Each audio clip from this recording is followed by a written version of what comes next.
Merci. Je vais passer la parole à Monsieur Cavard pour la dernière question, sachant que Madame la Ministre me signale qu'elle aurait déjà dû nous quitter pour une autre contrainte, donc si on peut. Oui, merci Monsieur le Président. De toute façon, comme ça, on va pouvoir peut-être finir sur les mêmes sujets. Merci, merci Madame la Ministre. Moi, je vais aller tout de suite sur 4 questions très précises, comme ça, vous aurez le temps de pouvoir quand même faire la réponse. Depuis tout à l'heure, on parle sur les questions après le signalement. On sait aujourd'hui, suite à ce qui s'est passé, qu'il y a un certain nombre de dispositifs dans nos départements qui sont mis en place par les préfets, qui sorte de commission de lutte, on va le dire comme ça, sur les problématiques de radicalisation via les signaux faibles, dans lequel un certain nombre de gens de l'éducation sont associés avec travailleurs sociaux, policiers, justice, etc.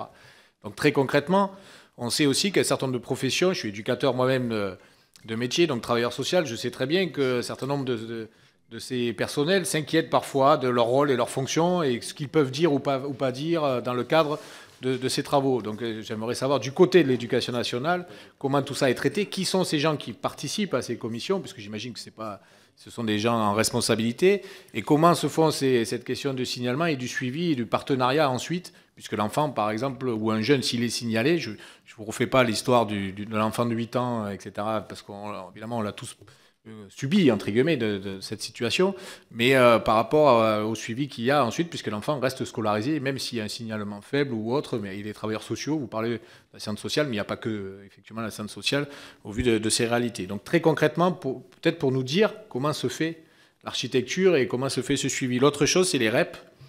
Donc vous avez aussi à gérer un certain nombre de réalités territoriales à travers les REP, à travers la question, on l'a travaillé dans une mission qui a été animée par le président de l'Assemblée nationale, Cole Bartolone, la question de la mixité sociale dans un certain nombre d'établissements, etc. Bon, je sais que ce sont des sujets que vous traitez, mais au vu de la situation, comment vous accélérez peut-être justement cette question du traitement de ces sujets à travers le fait que on sent bien qu'il y a des lieux explosifs, hein, on va le dire comme ça, qui ont ressurgi au vu de toute la situation que nous avons à traiter depuis quelques temps.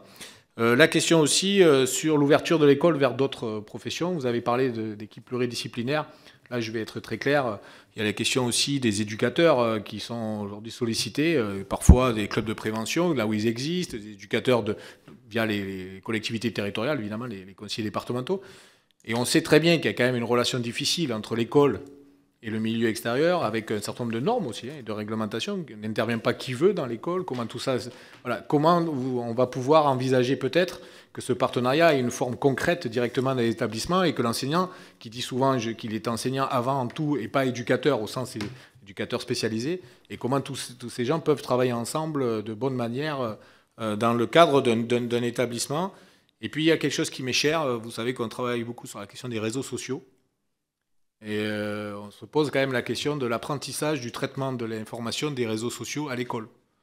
À ma connaissance, j'ai des enfants aussi jeunes, il n'y a aucun traitement de cette question-là, sauf bonne volonté parfois d'enseignants qui eux-mêmes ont pris à bras-le-corps à travers des matières le fait de le travailler, mais il n'y a absolument pas ce travail-là qui est fait au niveau de l'école. Donc je sais que c'est un sujet qui peut aussi vous être sensible.